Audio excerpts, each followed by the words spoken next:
What jumped out at you most about this, Melissa? Is this about, I guess, the longevity, the resiliency here of this growth story? I mean, they just continue to deliver. It's an interesting time. The stock's in an interesting nexus point. We're excited to see what they say on the call, particularly about their B series. But in terms of their guidance, which I think is what the market was probably really focused on, and as is evidenced by the behavior in the aftermarket, we were looking, based on Visible Alpha consensus, we were looking for 27 billion in total revenues. The company coming out and saying plus or minus 2% of 28 is solid. We're keen to hear what the trajectory is going to be for that B series. Okay, and of course, the data center revenue number is the one that everyone's paying attention to because that's the part of the business that is the heart of the AI chip making part of it. So $22.6 billion, the consensus was for 21.06. Is that good enough? It's a solid number. I think what's going to be more important and what the market's going to really focus on is what the guidance is going to trickle down into for the data centers. Right now, data centers make up about 85% of total revenues.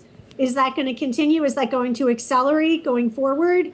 And then how is the new B series category going to contribute to that? And what is the timing of that going to be? How is it going to hit the quarters? And how should we anticipate that? These are going to be some of the important questions analysts are going to be asking.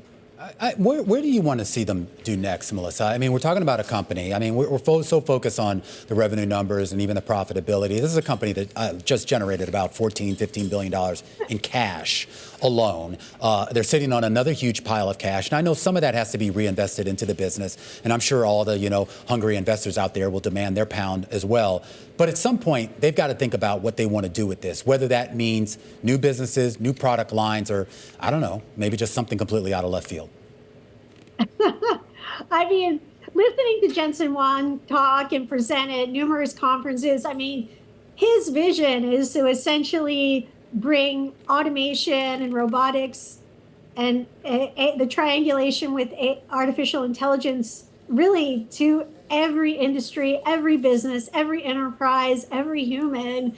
And I think, the sky's the limit in terms of the market opportunity for that. Now, to bring it back down to earth, it's going to be really interesting to see how these translate into viable businesses that enable that type of vision to really happen so that the CapEx can continue. So what we've seen right now is that hyperscalers, cloud service providers, essentially have been driving a lot of the CapEx, have been enabling a lot of this growth to happen. The next leg of growth is really for generative AI to happen within enterprises. And then I think we start to get into this really interesting place where it goes into manufacturing and we start to think about it from more of an industrial perspective. So, let's see if that all transpires over the next 3 to 5 years. I think that's the long-term investment case.